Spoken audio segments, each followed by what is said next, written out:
Boa tarde, meu nome é Basileu, eu estou aqui conversando com o Tasso Azevedo e o Capão Bianco. Tudo bom, pessoal? E eu recebi um documento do Tasso há algum tempo atrás, que ele me mandou por e-mail, que eu achei muito interessante. Eu acho que vale a pena ele contar um pouco para a gente do que se trata. É só uma introdução. É uma exposição de motivos assinado pelo ministro da Agricultura, Armando Monteiro Filho, que era ministro durante o governo militar em 1965, que é a exposição de motivos que explica ao Congresso Nacional a proposta de um novo Código Florestal que foi aprovado pelo Congresso em 65. E eu vou ler aqui só o primeiro parágrafo para a gente dar uma introdução, depois o Tasso vai nos explicar os detalhes aqui desse documento. Ele diz o seguinte: Excelentíssimo senhor presidente do Conselho de Ministros, há um clamor nacional contra o descaso em que se encontra o problema florestal no Brasil, gerando calamidades cada vez mais graves e mais nocivas à economia do país. A agricultura itinerante continua se desenvolvendo segundo os métodos primitivos dos primeiros anos do descobrimento. Chega o agricultor, derruba e queima as matas, sem indagar se elas são necessárias à conservação da feracidade do solo ou do regime das águas. Depois de alguns anos de exploração, renovando anualmente a queimada como meio de extinguir a vegetação invasora, o terreno é esgotado e entregue ao abandono, e o agricultor, seguindo as pegadas do madeireiro que adiante derrubou as árvores para extrair as toras, inicia novo ciclo devastador idêntico ao precedente. Então conta pra gente um pouco aqui desse documento, Tasso. Então, acho que o que é interessante, a gente vai disponibilizar, esse documento tem que subir aí na internet para o pessoal poder ler, porque ele é um documento histórico interessantíssimo. Mas ele conta a história de como é que foi feito o Código Florestal de 65. Porque a gente escuta muito nesse debate do Código Florestal, a gente sempre escuta muito falar da argumentação de que o Código Florestal é uma invenção dos ambientalistas, que colocaram regras para todo mundo, que não tem consequência, que não entende de produção e assim por diante. E que esse Código Florestal ele foi sempre imposto. E que as mudanças também foram todas impostas, que é tudo uma medida provisória.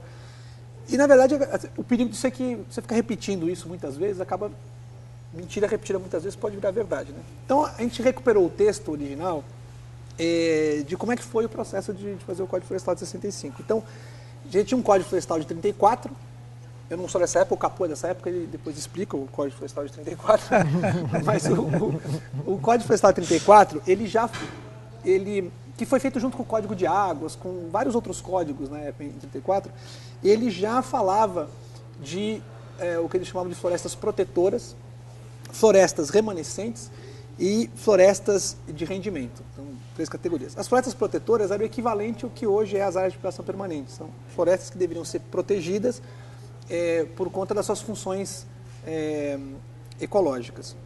Só que, embora ele tivesse, inclusive, uma medida muito forte, que era a seguinte: você não podia transferir propriedade de florestas protetoras. Você só podia transferir a propriedade para outro se aquele que fosse adquirir a propriedade, ele firmasse primeiro um compromisso de que iria manter todas aquelas áreas, etc. Então, era, inclusive, muito forte, né? Muito radical. Mais do que hoje. Isso em 34. Em 34. 1934. E o que é interessante é que nessa exposição... 65 isso. Não, de 34 ainda. Ah, 34. E aí o que é interessante é o seguinte: na exposição de motivos, ele discorre aqui, discorrendo sobre os problemas, ele mostra o seguinte... Isso já em 65. Já em 65, a constatação que foi feita era de que o código, apesar de ter digamos, essas determinações, ele, também por ser pouco específico, por exemplo, ele dizia que tinha que ter as florestas protetoras, mas não dizia exatamente o que era a floresta protetora, qual era a largura, qual era o tamanho, qual o pendente e tal. E isso dava margem a ele simplesmente não ser cumprido. E aí ele descreve nessa exposição de motivos que, de fato, o código não era cumprido, tinha pouca eficácia no campo, então era importante fazer uma revisão desse código. Então, eles constituíram um grupo de trabalho, eu vou até ler aqui o grupo de trabalho, porque é interessantíssimo. O grupo de trabalho é formado por agrônomos e juristas. Não tinha nenhum ecólogo, biólogo, ambientalista, etc. Agrônomos e juristas, né? E que foi formado pelo Ministério da Agricultura. Então, o Ministério da Agricultura é que monta um grupo de trabalho para fazer uma revisão do Código Florestal, porque eles identificaram que tinham uma série de problemas, né? Então, eles tinham, por exemplo, o Osni Duarte Pereira, que era juiz do estado da Guanabara, e que foi quem presidiu o grupo de trabalho. O Ademir Cabral Neiva, professor de Direito Internacional Público e Direito Comparado. Daí a gente tinha aqui também o Bernardo Paim, que é advogado, consultor jurídico do Ministério da Agricultura. O Anselmo Magnani, engenheiro agrônomo do Ministério da Agricultura. Alceu Magnani, grande engenheiro agrônomo, né, do Ministério da Agricultura. O Roberto Alvarenga, que era diretor do Serviço Florestal à época e vice-presidente do Conselho Florestal.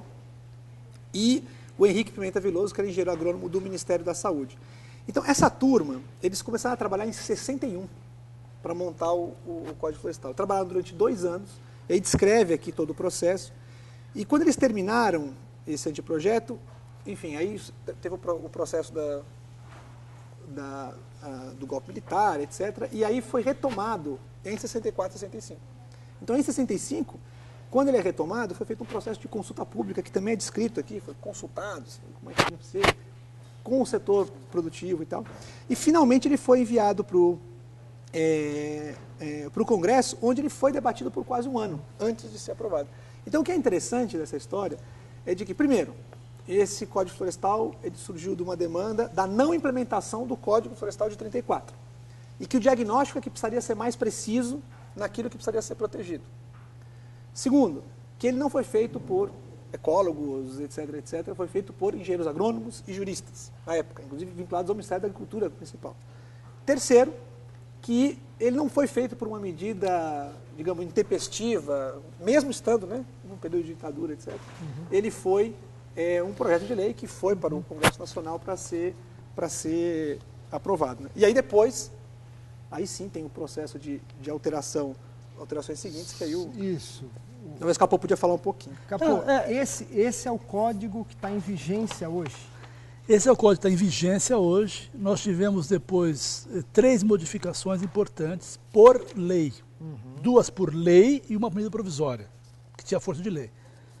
Mas essa medida provisória, que foi a última, foi apenas para ampliar a reserva legal na Amazônia em função do recorde de desmatamento ocorrido em 94. Os 2 anteriores, que definem melhor detalhes, ampliam um pouco a área de preservação permanente, foram leis que tramitaram no Congresso.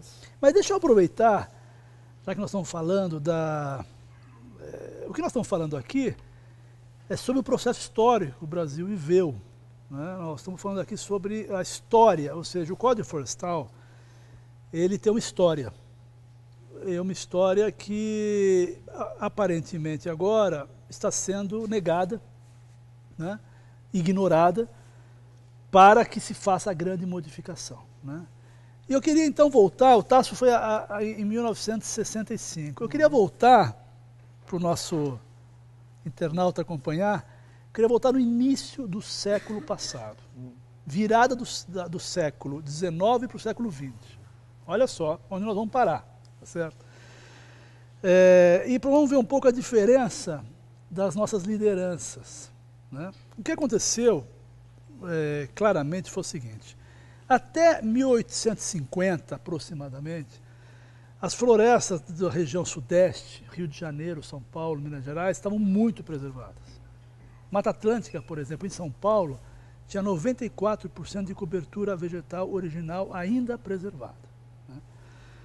Ocorre que, justamente, a partir de 1850, chegou o ciclo do café no Rio de Janeiro, entrando no Rio de Janeiro, Vale do Paraíba, e vindo para São Paulo, na região da Mogiana, todo o interior de São Paulo. E foi um negócio muito veloz, muito feroz, né? Foi um processo muito, muito agressivo, que depois foi acompanhado e intensificado pela construção das estradas de ferro, que usavam a madeira também, né? Então, olha só, em 1915, uma pessoa, um líder, que era o líder do Sindicato da Sociedade Paulista de Agricultura. Não tem nada a ver com ambientalista, com ecologista, não tem nada a ver com nada.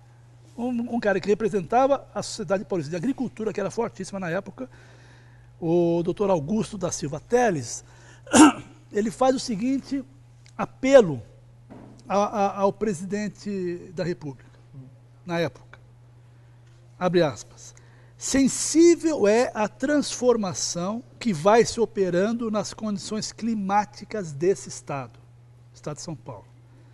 O fenômeno é impressionante, reclama seja estudado, procurando investigar os possíveis fatores de tão ameaçadora transformação nos elementos atmosféricos que positivamente influem já nos nossos grandes interesses e põem em risco o futuro desse estado. 1915. Diz ele, por muito conhecida e demonstrada que tenha sido a influência das florestas sobre o clima de qualquer região do globo, nunca será em demasia clamar contra a prodigialidade com que devastamos as nossas matas. As dificuldades consequentes da conflagração europeia, Guerra Mundial, né, embaraçando e encarecendo a aquisição do carvão, olha só onde ele foi, tem grandemente acoroçoado o emprego da lenha como combustível em todas as nossas indústrias e máxime nas estradas de ferro. Representando tudo, basta um pequeno percurso para observar a contínua montanha de lenha margeando as nossas linhas férreas aí pelo interior. Representa tudo isso, olha só, a satisfação de uma necessidade do momento, mas o dano de que já nos ressentimos avoluma-se e nos depara um futuro de avidez e esterilidade que não devemos encarar com indiferença. A solução do momento obriga a um sacrifício, mas imperioso é o dever de medir quanto já nos está ele custando e a que consequência poderá conduzir. Então, ou seja, em 1915, esse líder ruralista, né, faz um apelo para que medidas sejam tomadas para reverter o processo de desmatamento em São Paulo. Né? E aí, eu encontrei uma citação, que aliás nós vamos subir também, um trabalho absolutamente, todos vocês aí que estão acompanhando precisam ler, precisam subir no nosso site, que é um estudo elaborado pelo engenheiro agrônomo Mauro Antônio Moraes Vitor. Mauro Vitor. O famoso Mauro Vitor. Ele tinha uma equipe muito grande, ele trabalhava no Instituto Florestal e fez um estudo fantástico chamado 100 anos de devastação, que estudou em detalhe a evolução do desmatamento de São Paulo. Então ele mostra todo o processo evolutivo do desmatamento e vai mostrando como a lei que vinha para tentar reverter não funcionava, aí vinha a lei de novo para reverter e não funcionava. Você vai mostrando como a lei foi evoluindo e o desmatamento continuando. Ou seja, a impunidade foi a tônica. Né? Mas ele cita nesse trabalho dele uma frase que eu achei fantástica, que mostra bem a pressão que já havia sobre o governo brasileiro na época. Em 1907, o então presidente Afonso Pena dirige a seguinte mensagem ao Congresso: conforme determinantes, acham-se em preparo as bases de um projeto de lei de águas e florestas. Em tempo hei de submetê-las à vossa esclarecida consideração. Ou seja, em 1907, diante da pressão, e o código começou a ser estudado no início do século, o de 34. Então, a pressão tão grande para aprovação, que ele foi obrigado a mandar uma mensagem para o Congresso dizendo o seguinte: olha, nós estamos preparando, e em breve nós vamos enviar. 1907. Foi aprovado em 1934. Bom, não é à toa que hoje, todo o inverno, nós enfrentamos em São Paulo, em todo o interior, em várias partes do país, graus de umidade de 10, 15% de umidade, né? E isso agravando terrivelmente o problema de poluição em São Paulo, porque não chove, não limpa, né? E agravando, portanto, problemas de saúde, né? E nós parece que continuamos na mesma história.